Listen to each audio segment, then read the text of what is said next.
আসসালামু আলাইকুম সবাইকে। তোমাতে হারিয়ে যায় গল্পের 7 নাম্বার পার্ট। তো বেশি কথা না বলে চলুন গল্প শুরু করা যাক।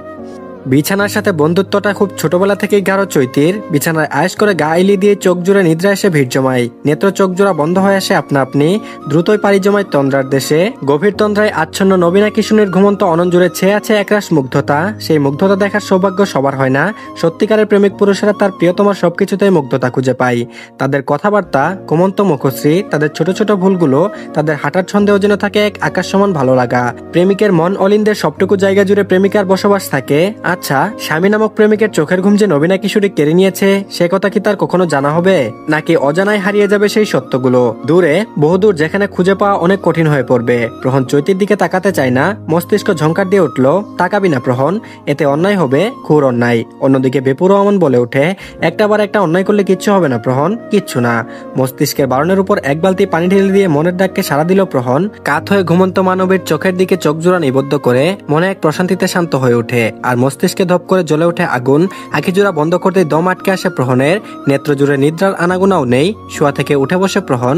ঘুম হবে না তার, কি এক অনলে জ্বরে পুড়ে ছারখার হয়ে যাচ্ছে প্রহন। সেই উত্তর জানা নেই তার। আজকাল নিজেকে বড্ড অচেনা মনে হয়। সেই গম্ভীর রাগী প্রহনটা যেন বিয়ের দিন থেকেই কোথায় যেন হারিয়ে গিয়েছে, বিলুপ্ত হয়ে গেছে প্রহনের কাছ থেকে। একই অদ্ভুত পরিবর্তন। একদম নতুন এক প্রহন হিসেবে নিজেকে আবিষ্কার করছে সে, একদম নতুন। চৈতির ঘুমন্ত মুখশ্রীর দিকে তাকিয়ে প্রহন হতাশ কণ্ঠে বলে উঠল, আমি শুধু তোমার মুখ পানে চেয়ে ঠের পাই কিশোরী, আমি আর আমার মাঝে সহস্র বছর যাবত নাই। মরেছি আমি, ভীষণ জ্বলে পুড়ে মরেছি। অজস্র শব্দের ভিড়ে কয়েকটা শব্দ খুঁজে নিয়ে প্রহন বাক্যটি সাজালো।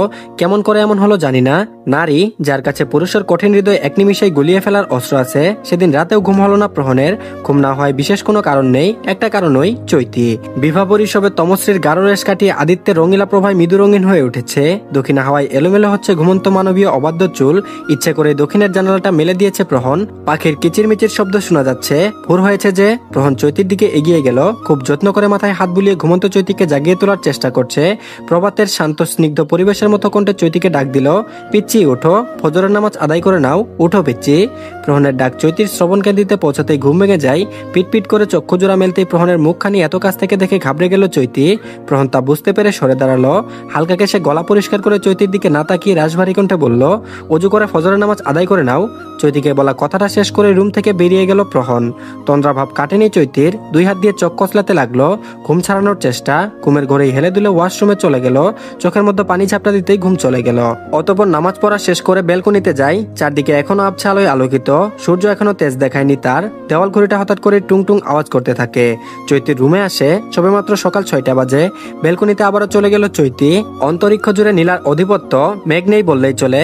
আকাশ একেবারে পরিষ্কার। চৈতির হঠাৎ খেয়াল হলো প্রহন সেই কখন রুম থেকে বেরিয়ে গেল, এখনো ফিরেনি। কোথায় গেল? নিজের সাথে নিজে প্রশ্ন করলো চৈতি। উনা দিয়ে মাথায় ঘুমটা টানলো। সর্দার সাহেবের শেখানো শিক্ষা মাথায় কাপড় দেওয়া, অক্ষরে অক্ষরে পালন করার চেষ্টা করে চৈতি। রুম থেকে বেরিয়ে সিঁড়ি বেয়ে নামতে নামতে পা যখন রাখে তখনই কেউ বলে ওঠে, কোথায় যাচ্ছ এত সকালে? চকিতে পেছনে ফিরে তাকায় চৈতি। কাউকে দেখতে পেল না। আবার ওখানে ভেসে আসলো, তোমার ডান পাশের রুমের ভেতরে আছি আমি, রুমে যাও পিচ্ছি।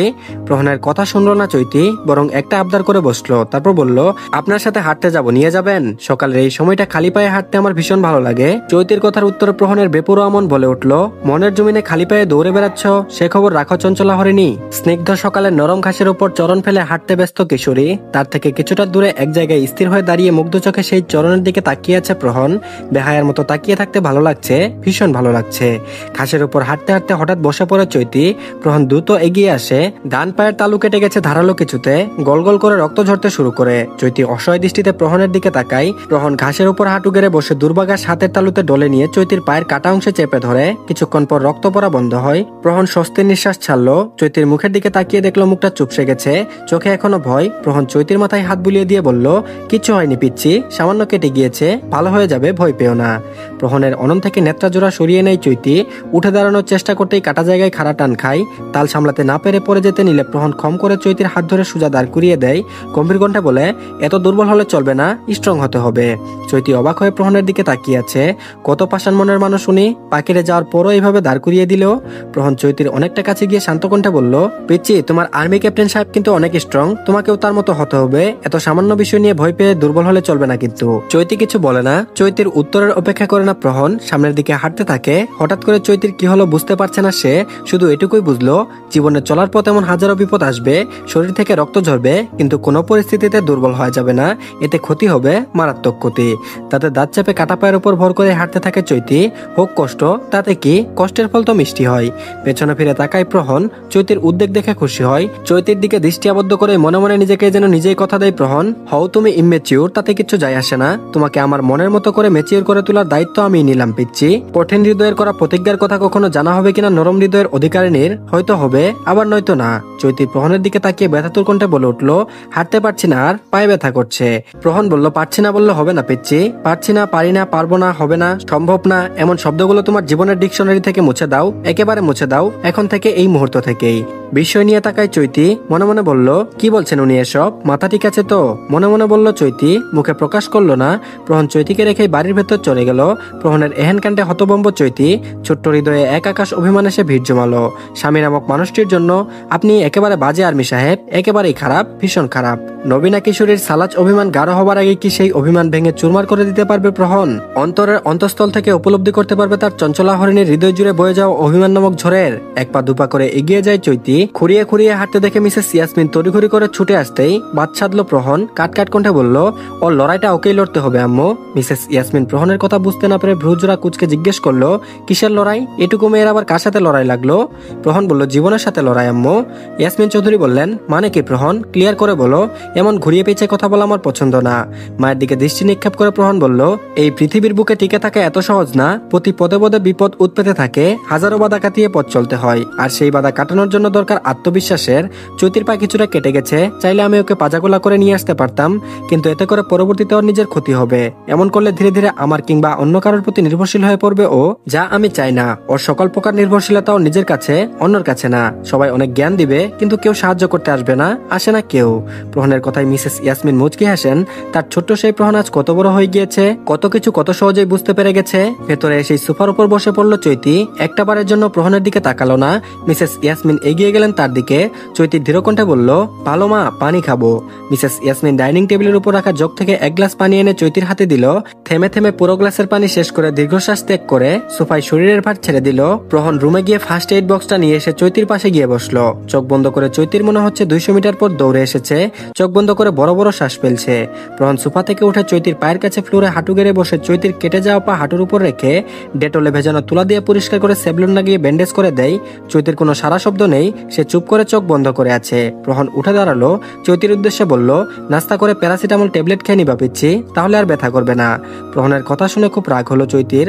মনে মনে প্রহনকে ইচ্ছে মতো বকলো, কি এমন মহাভারত অশুদ্ধ হতো একটু ধরে নিয়ে আসলে, এত কষ্ট তো হতো না আমার। কিশোরী চৈতির মনে অন্য ভাবনা আসলেও এই ভাবনা আসলো না যে কিছু কিছু মুহূর্তে ছোটখাটো কষ্ট জীবনে পথ চলা আরো বড় কষ্ট কেউ তুচ্ছ করে তুলে।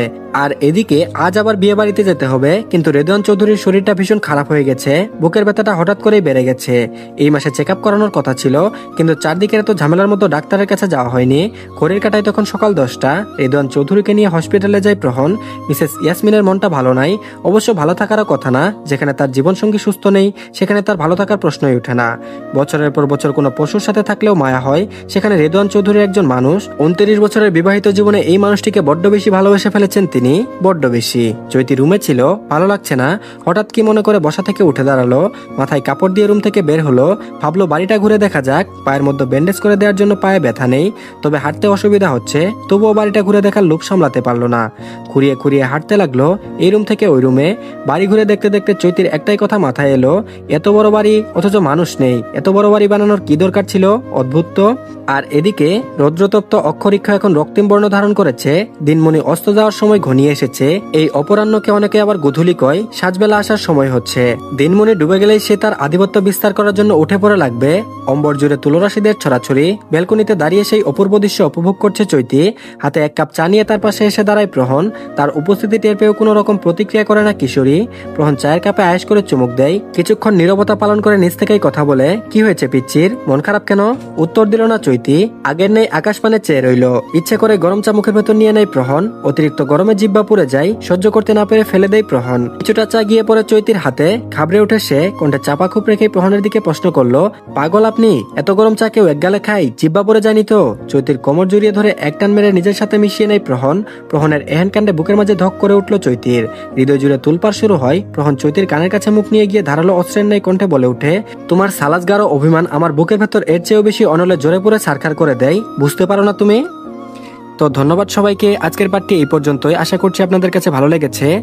তো অবশ্যই সবাই ভিডিওতে একটা করে লাইক দিবেন। আর যারা এখন আমাদের চ্যানেলটিকে সাবস্ক্রাইব করেননি সবাই সাবস্ক্রাইব করে দিন। আর ইনশাল্লাহ আগামীকাল পরবর্তী পার্টগুলো চলে আসবে। তো ধন্যবাদ সবাইকে, ভালো থাকবেন।